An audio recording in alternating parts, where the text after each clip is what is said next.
ഇത് എപ്പോഴാണ് സംഭവം? രാവിലെ. എന്തിനു വേറെ കുഴപ്പമൊന്നുമില്ലല്ലോ ചെയ്യുന്നത്? കുഴപ്പമൊന്നുമില്ല. പിന്നെന്ത്? ചെറുതായിട്ട് മരിച്ചു. മരിപ്പൂട്ടി വെള്ളപ്പടി. കാര്യം പറ, എന്തിനാ ഉള്ളത്? അതേ സംഭവം. ഇപ്പൊ മറ്റേ ഇൻസ്റ്റാഗ്രാമിന്റെ റീലും കാര്യങ്ങളൊക്കെ ഇല്ലേ, അതുപോലെ മോഹൻലാൽ വന്ന് കമന്റ് ഇട്ടാല് ചെറുക്കൻ ആഹാരം കഴിക്കണമെന്ന് പറഞ്ഞിരുന്നു. എന്ത് ചെയ്യാൻ, പുല്ല് പട്ടിണി കിടന്ന് ചത്തുപോയി.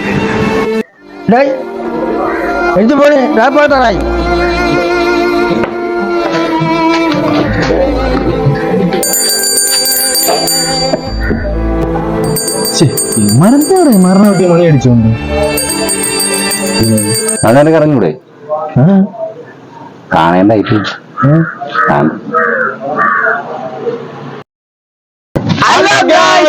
ഈ വീഡിയോക്ക് താഴെ പൃഥ്വിരാജ് കമന്റ് ഇട്ടില്ലെങ്കിൽ നമ്മളിതിട്ടില്ല. ഏത് ഇത് ഇടില്ല.